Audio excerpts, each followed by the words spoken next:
नमस्कार, maths with संकल्प YouTube channel में मैं चंदन सिंह आपका वेलकम करता हूं और हम लोग पढ़ रहे थे प्रॉफिट एंड लॉस।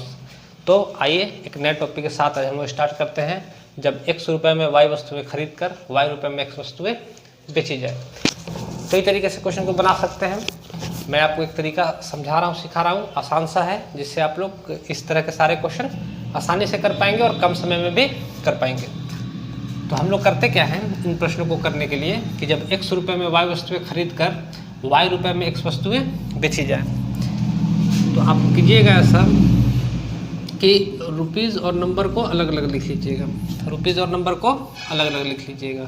कह रहा है कि x रुपये में y वस्तुएं खरीद कर, तो CP के बारे में कह रहा है कि x रुपये में y वस्तुएं खरीदी गई हैं और y रुपये में x वस्तुएं बेची जाए। और सेलिंग प्राइस के बारे में क्या कह रहा है कि y रुपये में x वस्तुएं बेची जाए, y रुपये में x वस्तुएं बेची जाए।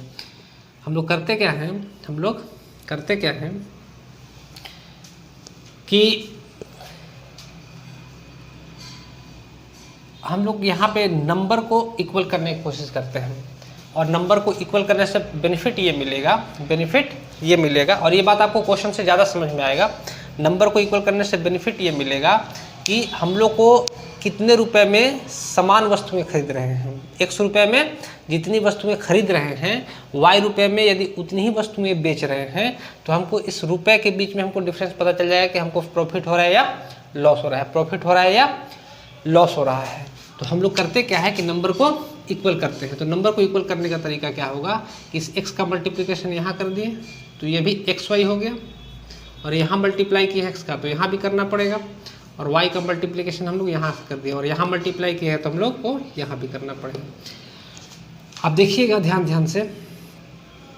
तो अब हम ऐसा कह सकते हैं कि x स्क्वायर रुपये में xy वस्तुएं खरीदी गई हैं और y स्क्वायर रुपये में xy वस्तुएं बेची गई हैं।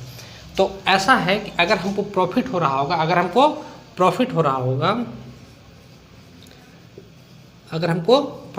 होगा, तो हम लोग कहेंगे कि भाई विक्रय मूल्य बड़ा होगा किससे? क्रय मूल्य से। विक्रय मूल्य बड़ा होगा क्रय मूल्य से, यानी y square is greater than, तो ये हमारा प्रॉफिट होगा।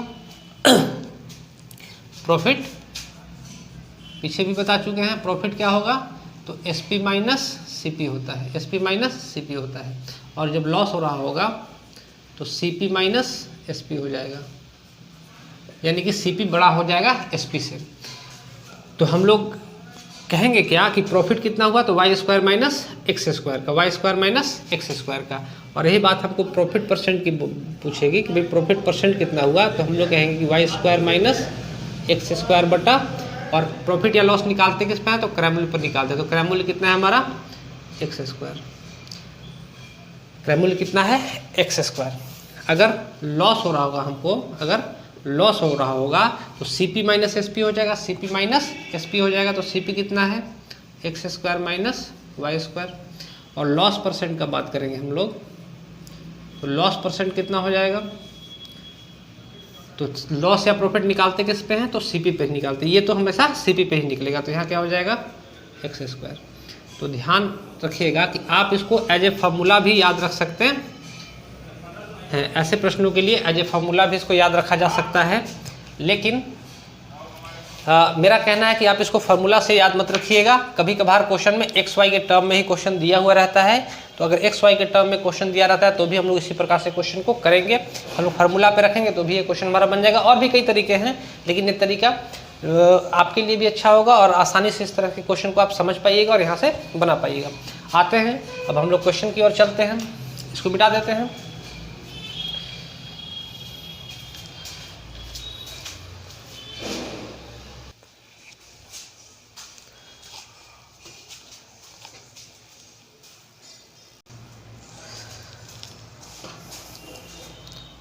उम्मीद है आपने इसका स्क्रीनशॉट ले लिया होगा। तो आइए हम देखते हैं इस प्रश्न को कितने तरीके से किया जा सकता है, या एक दो तरीका बता दे रहे हैं। कितने तरीके का, सारे तरीके तो नहीं बता पाएंगे, तो एक दो तरीका बता दे रहे हैं। बाकी पीछे वाले तरीके से भी आप लोग क्वेश्चन कर सकते हैं। तो देखिए, सबसे पहले ये क्वेश्चन देख लेते हैं और फिर इसके बाद ये वाला। क्या रहा है कि कुछ वस्तुएं 5 रुपये 6 के हिसाब से खरीदी गई, 5 रुपये में 6 के हिसाब से खरीदी गई।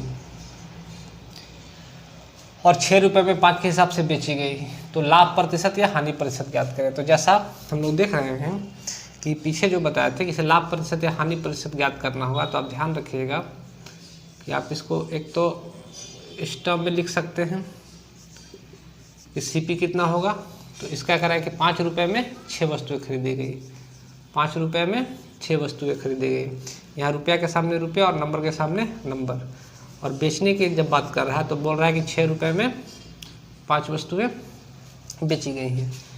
हम लोग करते क्या हैं, हम लोग करते ये हैं कि हम लोग नंबर को इक्वल करने की कोशिश, आप इसको भी इक्वल कर सकते हैं और इसको भी इक्वल कर सकते हैं, लेकिन ज़्यादा आसान पड़ेगा आपको कि आप नंबर को इक्वल कीजिए। तो नंबर को इक्वल करने के लिए इसको 5 से मल्टीप्लाई कर दे, इसको 6 से। यहाँ 5 से मल्टीप्लाई हुआ है तो यहाँ भी 5 से मल्टीप्लाई हो जाएगा और यहाँ भी 6 से मल्टीप्लाई हो तो यहाँ भी 6 से। तो हम ऐसा कह सकते हैं कि 25 रुपये में ये वस्तु कितनी हो गया 30। तो 25 रुपये में 30 वस्तुएं खरीदी गई हैं और 36 रुपये में 30 वस्तुएं बेची गई हैं।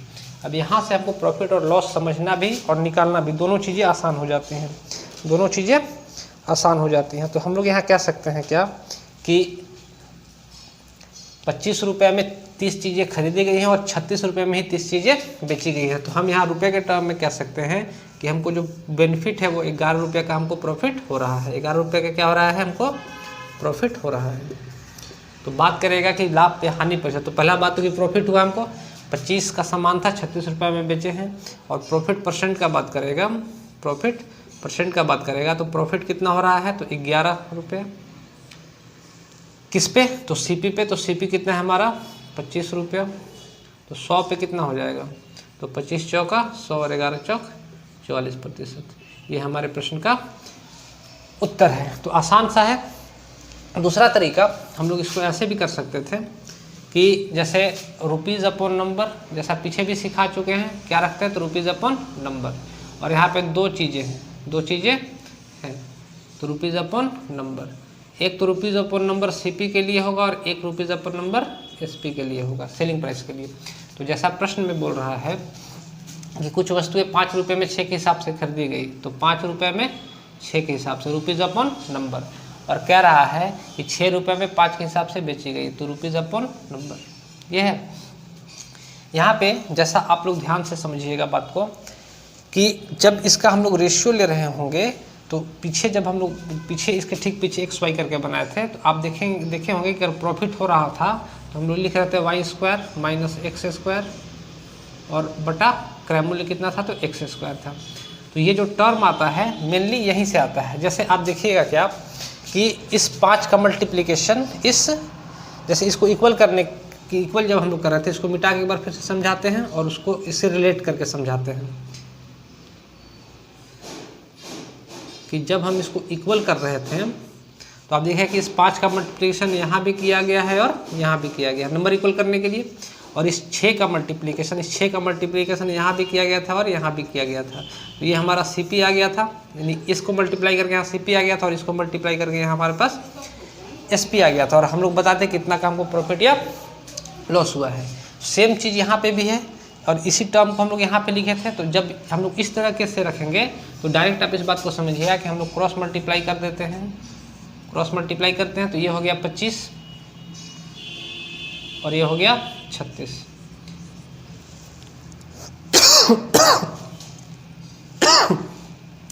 ये हमको सीपी को बता देगा और ये हमको एसपी को बता देगा। तो आप खुद बताइए कि यहाँ प्रॉफिट हुआ कि लॉस हुआ। तो कहेगी 25 का सामान था 36 में बेचे हैं, यानी 11 रुपये का हमको प्रॉफिट हुआ है। कितने पे, तो सीपी कितना है 25, तो 100 पे कितना हो जाएगा, तो हम बोलेंगे कि 44%।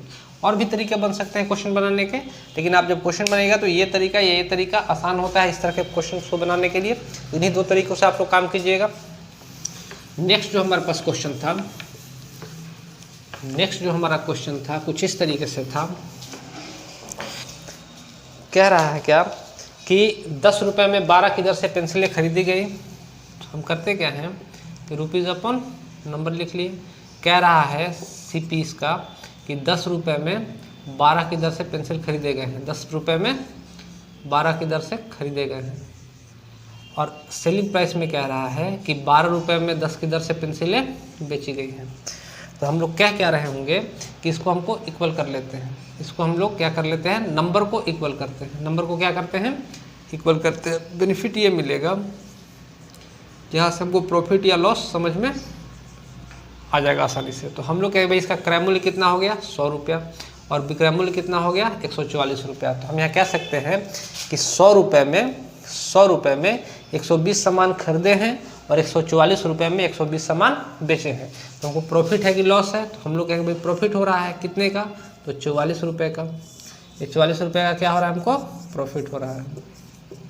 तो 44 का प्रॉफिट है, तो हम लोग बोलेंगे प्रॉफिट प्रतिशत बताओ, लाभ प्रतिशत बताओ। तो हम लोग ये 44 का प्रॉफिट है कितने पे, क्रय मूल्य कितना हो गया इसका 100 रुपया। तो 100 पे कितना हो जाएगा, तो 100 से 100 कट गया, आंसर कितना आ गया 44%। यानी कि हम लोग क्या देख रहे हैं, हम लोग क्या देख रहे हैं कि ऐसे प्रश्नों को करने का तरीका काफ़ी आसान होता है। आप ऐसे भी कर सकते थे रुपीज़ अपॉन नंबर पे भी। तो सीपी कह रहा है, एक ही बात है दोनों, बस लिखने के ढंग अलग अलग है। कोई टीचर आपको ऐसे सिखाएगा, कोई टीचर आपको ऐसे सिखाएगा। तो हम लोग क्या कह रहे हैं 12 रुपये में 10 की दर से बेचे गए। ये क्रॉस मल्टीप्लाई कर लेते हैं, तो 100 और ये हो गया 144। कितना का फ़ायदा हुआ है 44 पे, कितने पे, तो 100 सीपी है, तो 100 पे कितना हो जाएगा, तो कट जाएगा, तो आंसर कितना आ जाएगा 44%। ये प्रॉफिट परसेंट का बात कर रहे हैं हम लोग। तो उम्मीद है आपको इतनी बातें समझ में आई होंगी। नेक्स्ट हम लोग चलेंगे, 2 क्वेश्चन इसके बाद और करवाते हैं, तो इस तरह का आपका क्वेश्चन बनाने में दिक्कत नहीं होगा।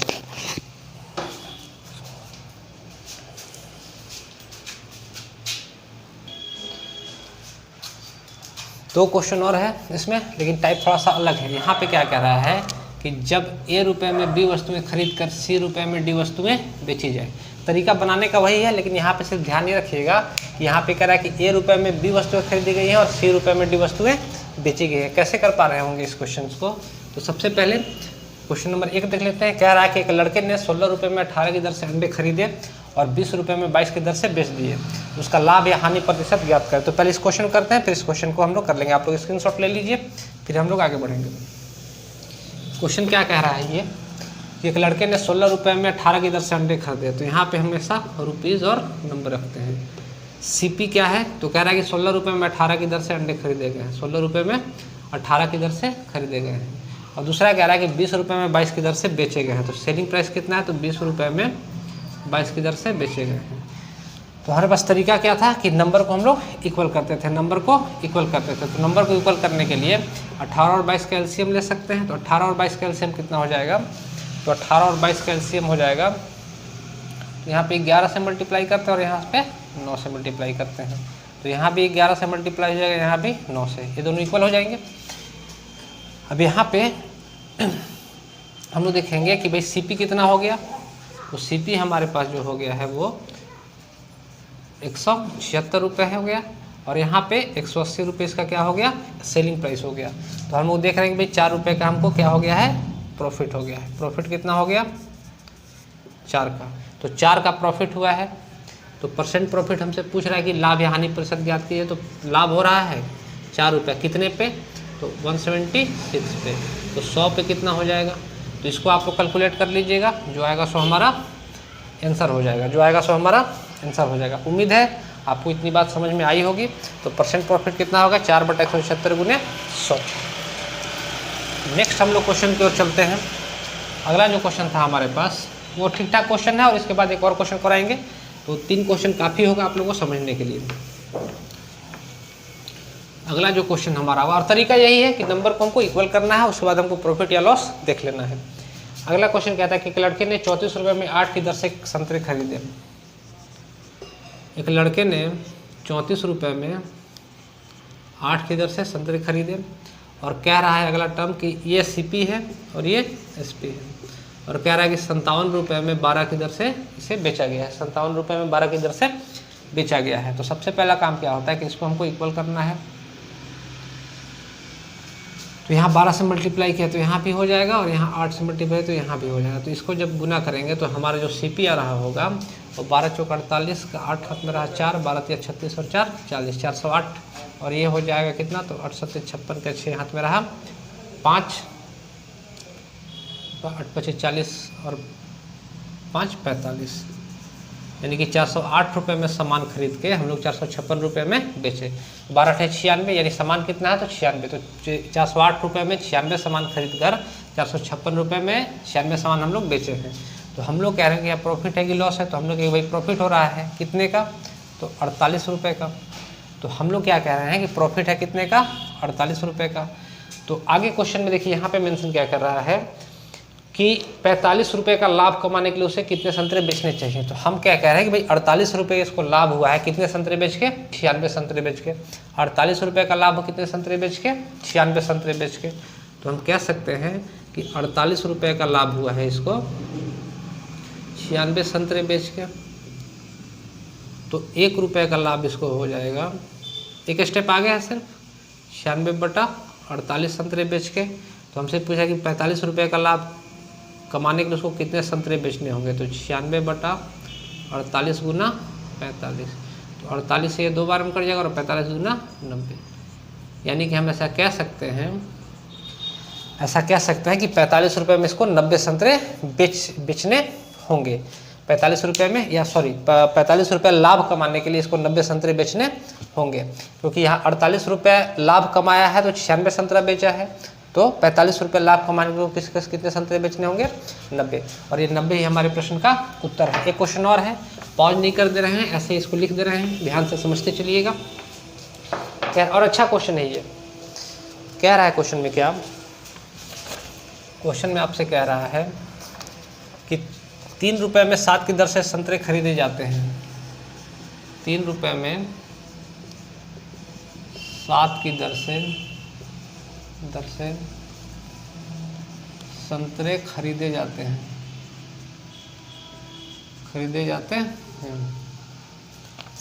आगे कहता है और प्रति सैकड़ा संतरे किस दर पर बेचे जाए। कह रहा है कि प्रति सैकड़ा